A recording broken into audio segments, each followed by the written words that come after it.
ಹಿಂದೆ ಬನ್ನಿಪ್ಪ. ಉಳಿದುಳಿದ್ರೆಲ್ಲ ಹಿಂದೆ ಬೇಗ ಹೋಗು ಬೇಗ ಹೋಗು.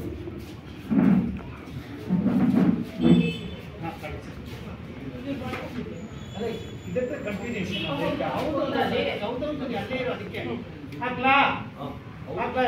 ಸೀನ್ ಇದ್ರಲ್ಲಿ ಶಂಕರ ದಿಗ್ವಿಜಯ ಇದಾಗ ಬರ್ಬೇಕು. ಆಮೇಲೆ ಇವನು ಜಿತೇಂದ್ರ ಇದರಲ್ಲಿ ಕಂಚಿ ರಾಜನಾಗೂ ಮಾಡೋ ಹೇಳ್ತೀನಿ. ಕಂಚಿ ರಾಜನು ಮಾಡಿರೋ ಇದು ಮಾಡೋ ಯಾವ್ದು ಯಾರು ಒಂದು ಮಾಡಿಸ್ತೇನೆ. ಓಕೆ ಕಲ್ತಿರೋ ಅಲ್ಲಿ ಆಮೇಲೆ ನೋಡಿ.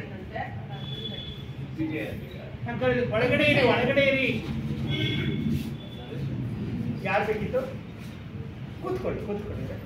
ಲಾಸ್ಟ್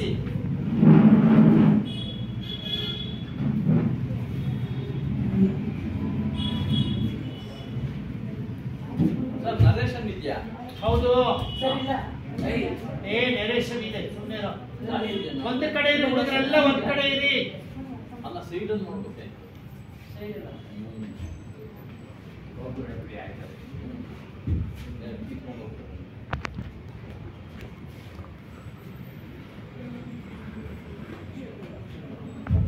ಈ ಭರತ ಭೂಮಿಯಲ್ಲಿ ವೇದಾಂತ ಪ್ರಚಾರವಾಗಬೇಕು. ರಾಷ್ಟ್ರೀಯ ಏಕಾಗ್ರತೆಯ ಪ್ರವಾಹದಿಂದ ಇದರ ಮಾಲಿನ್ಯ ತೊಳೆಯಬೇಕು. ಸರ್ವರು ಸಿದ್ಧರಾಗಿ ಧರ್ಮಸ್ಥಾಪನೆಗಾಗಿ ನಮ್ಮ ದಿಗ್ವಿಜಯ ಯಾತ್ರೆಯನ್ನು ಪ್ರಾರಂಭಿಸೋಣ ಎಂದು ಶಂಕರರು ತಮ್ಮ ಶಿಷ್ಯರಿಗೆ ಆದೇಶವಿತ್ತರು.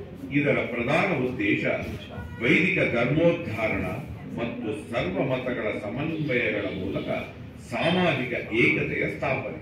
ನಿತ್ಯವೂ ಸತ್ಯವೂ ಆದ ತತ್ವವನ್ನು ಜನರಿಗೆ ಉಪದೇಶಿಸಿ ಅವರ ಹೃದಯ ಪರಿವರ್ತನೆ ಮಾಡಿ ಅವರು ತಾವಾಗಿಯೇ ಈ ಅದ್ವೈತ ಸಿದ್ಧಾಂತ ಮಾರ್ಗವನ್ನು ಅನುಷ್ಠಾನ ಮಾಡುವಂತೆ ಮಾಡಿ ಶಂಕರಾಚಾರ್ಯರ ಶಂಕರ ವಿಜಯದ ಮುಖ್ಯ ಉದ್ದೇಶವಾಗಿತ್ತು.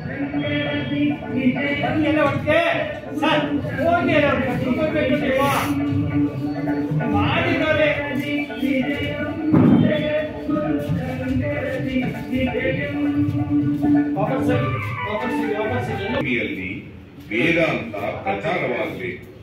ರಾಷ್ಟ್ರೀಯ ಈ ಭರತ